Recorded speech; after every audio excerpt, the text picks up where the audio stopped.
What if the reason you're not rich has nothing to do with your talent, your work ethic, or even your intelligence, but with a single idea you were never supposed to question? What if the life you're living right now, the limitations, the missed opportunities, the invisible ceiling above your head, is not the result of fate, but a program? A program planted so deeply into your subconscious that you mistake it for truth. Napoleon Hill warned about it. He didn't scream. He whispered, and only those with ears tuned to the silence ever heard what he was really saying. But most didn't. Most still don't. And so they remain stuck, chasing success with a mind designed to sabotage it. You've been taught to hustle, to grind, to visualize your goals until they materialize like magic. But what if none of that matters until one ancient key is turned inside your mind? A key so subtle that it slips right past logic and hides beneath your daily habits, your conversations, even your self-image. Napoleon Hill called it a shift, but not just any shift, a spiritual rebellion against the very structure of ordinary thought. He hinted that the poor don't remain poor because they lack drive, but because they're infected with an invisible mindset virus. And here's the terrifying part. That virus sounds exactly like your own voice. It speaks in reason. It hides in comfort. It wears the mask of common sense. Right now, you may feel like you've tried everything, books, podcasts, motivation, manifestation techniques, but something keeps pulling you back. A pattern, a fog, a strange gravity dragging your dreams into the dirt before they can rise. You may think you're just unlucky, that your time hasn't come. But what if time is irrelevant when the clock itself is broken? Hill discovered a way to break that clock, to step into a version of reality where wealth isn't chased, it's magnetized, where success doesn't cost energy, it flows from alignment. But he never shouted it from the rooftops. He hid it between the lines. And only those with certain hunger, a certain pain, ever decode it. There's a reason this mindset shift feels dangerous. It demands that you destroy what you've always called you. It forces you to confront the parts of yourself that secretly love failure, that cling to struggle like a safety blanket, that feed off drama and delay because deep down, you're terrified of what might happen if you actually got everything you asked for. This shift Napoleon spoke of, it's not motivational. It's surgical. It cuts deep. It leaves scars. But those scars, they become the symbols of rebirth. And unless you go through that fire, you will keep returning to the same place, wearing different masks, repeating different mantras, dying the same invisible death. So ask yourself, what is the one belief you've never questioned? The one assumption that's so embedded in your identity. You don't even see it anymore? Because buried beneath that belief is a door. And behind that door is either the life you were meant to live or the slow decay of every dream you ever dare to hold. Napoleon Hill left us the map, but no one's coming to read it for you. What's behind that door? You'll have to stay to the end to find out. But I'll give you this warning. Once you see what's there, you'll never be able to unsee it again. They never told you that your thoughts could lie, that the voice inside your head, the one that sounds exactly like you, could be the very reason you're still stuck.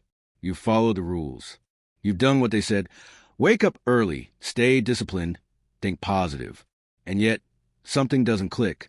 There's a quiet resistance beneath your ribs, a tightening in your chest every time you repeat the affirmations that are supposed to make you feel powerful, but instead make you feel like a fraud. You smile in the mirror, but your reflection doesn't believe you. And somewhere deep inside, there's a whisper you can't unhear anymore. What if all of this is a distraction? You see, Napoleon Hill didn't write Think and Grow Rich for the masses. He wrote it for the few who could read between the lines. For the ones who felt that money wasn't just about action or thought, but about energy, about alignment, about identity. He knew that most people would get caught in the surface, chasing goals with the same broken identity that created their poverty. Because the real prison isn't outside of you.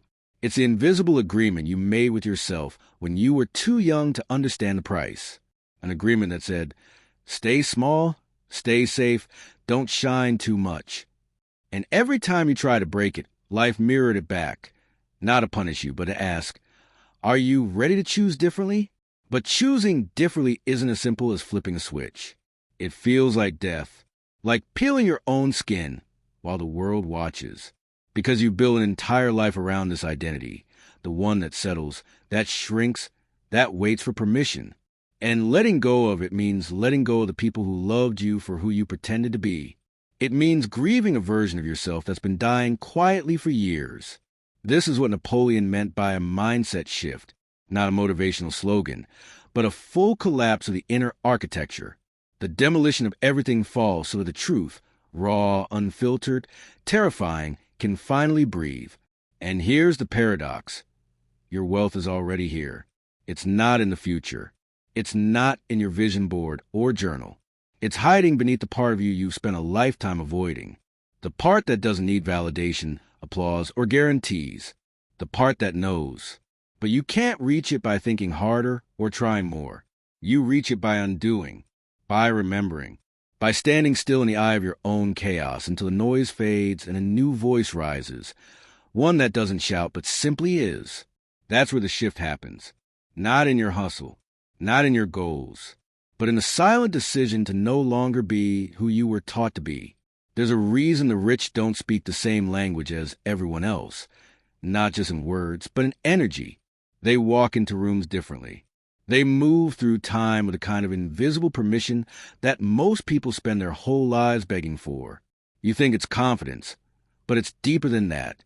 It's detachment, a knowing that nothing outside can define what's already been decided within. That's the shift, the silent vow they've made in the dark, the one that says, I will not betray who I truly am, just to belong where I never fit.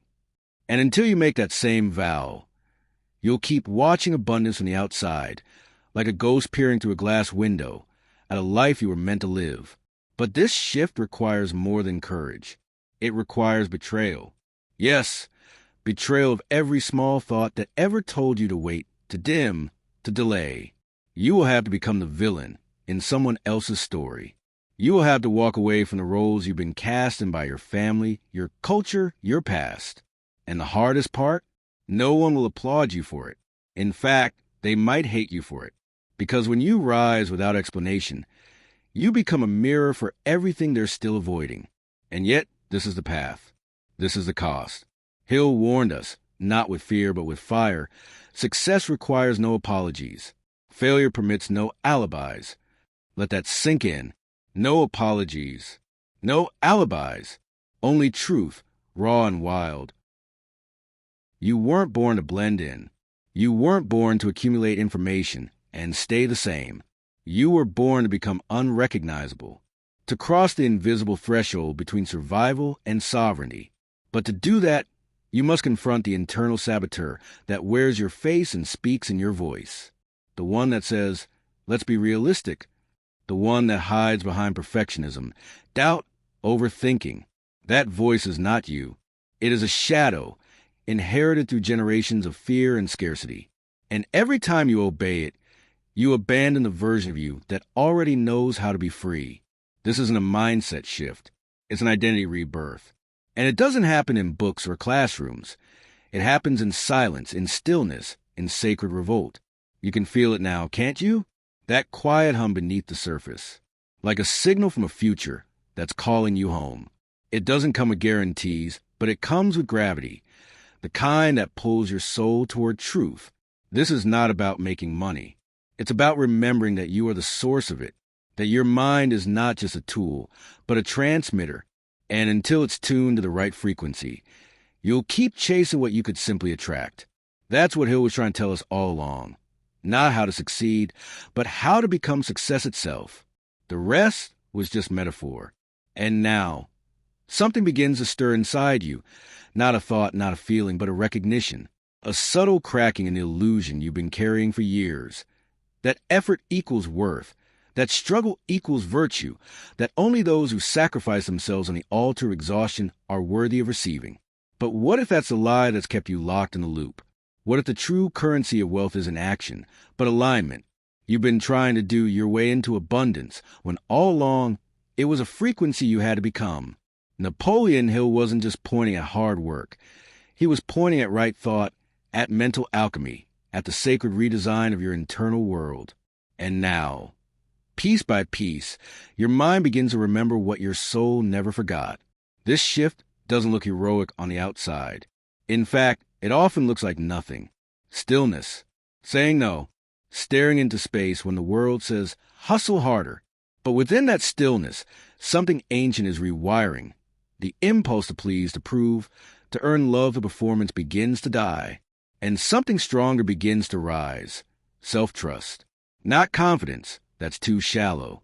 What we're talking about is conviction. A kind of inner authority that doesn't shout, but radiates. This is the essence of the shift Hill was speaking of. Not just thinking rich, but being rich in every invisible way before a single dollar arrives. Because wealth, real wealth, is just reality catching up to the decision you've already made. But of course, the old version of you won't go down without a fight. It will seduce you with logic, try to bring you back to normal. It will remind you of past failures, call it wisdom. It will dress up as your mother's worry, your teacher's doubt, your friend's sarcasm. It will whisper, be careful, don't get your hopes up, don't fly too close to the sun. And in that moment, you'll have a choice. Bow to the voice of history or become the disruption your bloodline's been waiting for. Because someone has to break the pattern. Someone has to be unreasonable enough to believe they can have it all. Not because the world allows it, but because they no longer need the world's permission. And maybe, just maybe, that someone is you. Not the you people know. Not the version that learned to shrink, to apologize, to play safe. But the one beneath it all. The one who's always felt a little out of place. A little too much, a little too aware, that you've been waiting for this moment, for a signal, for a mirror, for a message so precise it could only be meant for them. This is not content. This is not a lesson. This is a reckoning, a remembering, a reclaiming. What if this isn't just a video? What if this is the point where everything changes, not suddenly, but silent like a shift in the tide you can only feel when you finally stop fighting the current? There's a silence, heavy and sacred, that follows every moment of awakening. Not the silence of absence, but the silence of revelation. And right now you're in it. A space where the noise of the world begins to fade, and something ancient, something raw begins to speak from the depths of you. You feel it, don't you? That trembling in your chest. That knowing behind your eyes. It's not anxiety. It's not fear. It's recognition. That everything you've been taught to chase has only led you in circles, and that the treasure you've been looking for has always been buried beneath the stories you've believed. This is where Napoleon Hill's words hit differently. Not as motivation, but as prophecy. He wasn't telling you to become something. He was reminding you of what you already are. Because once you truly shift, the world no longer has power over you. You stop negotiating with reality. You stop begging life to notice you. You start choosing, quietly, decisively, not from ego, but from embodiment. And people feel it. They feel it in your energy, in your pauses, in your no. They may not understand it, but they will respond to it. Some will be drawn to you, others will resist. But it won't matter, because for the first time, you won't be living for their reaction. You'll be living from your resonance, from your own magnetic field of enoughness. And in that frequency, doors open, people call, opportunities appear. Not because you hustled harder, but because you finally aligned. But let's not lie to ourselves. Alignment isn't always pretty. Sometimes it means walking away from the very things you once prayed for. Sometimes it means sitting in the void, where nothing happens for days, weeks, maybe months, and trusting that even in the stillness, the recalibration is real. That's the part they don't put in books. The sacred discomfort, the shedding, the ego deaths. It's not glamorous. It's not viral. But it's holy, because on the other side of that silence is the version of you who doesn't flinch, who doesn't chase, who simply is. And when you reach that place, the money comes. Yes, but so does something far more valuable. Peace that can't be bought and a power that can't be taken. Now, pause. Breathe, because something massive has already begun inside you. You may not have words for it yet, but you will. You're not who you were when this video started. There's a new vibration forming behind your ribs. Quiet, but undeniable. A truth that's been waiting for permission to rise. And here's the twist. It was never about becoming rich. It was about remembering that you already are, internally, energetically, eternally. Wealth is just the echo. You are the cause. And if you feel like you're only beginning to understand what that truly means, good. That's exactly where the real transformation begins. The wind doesn't just pass through the trees. It lingers in the branches, whispers in the leaves, and settles softly in the earth beneath.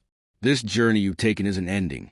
It's folding into the very soil of your being, planting seeds that will sprout in moments you least expect. You might not see it now, but deep inside, something has shifted. A quiet pulse that hums beneath your skin, a shadow of truth that dances just beyond your reach. It is the echo of what was spoken, the silent rhythm that will carry you forward long after the screen fades to black. This is no final curtain. It is the beginning of a new melody, subtle yet unstoppable, unfolding in the spaces between your breaths. Memories aren't always made of light and clarity. Sometimes they're fragments, a scent carried on a breeze, a colored glimpse in the corner of your eye, a feeling that tugs softly at the heart. And this moment, right here, holds those fragments like an invisible mosaic of what you've unearthed. The pains whispered in the dark, the questions that refuse to rest, the truths that stir beneath the surface. They all converge into a quiet power. It's a power not born of answers, but a willingness to live with the unknown, to hold space for what cannot yet be named. Here, in this suspended breath, lies your invitation to walk differently, to carry your story like a flame that neither flickers nor fades. The world outside continues its endless chatter, but inside you, a new silence grows, not hollow, but filled with meaning. It is the space where courage and vulnerability intertwine, where the dance of control and surrender plays out in shadows and light. What will you do with this newfound stillness? Will you let it rest, or will you let it bloom? Each choice you make from this place writes the unseen script of your life, etching a path through the wilderness of doubt and desire. The richness that Napoleon Hill spoke of isn't a distant prize. It's the unfolding of this very moment, the alchemy of transforming inner shifts into outer realities. There is a question you may carry now, nestled quietly beneath your thoughts. How much of your life has been shaped by fears you never named, by whispers you never challenged? This question is not a burden. It is a key, a gentle pull toward the hidden doorways of your soul.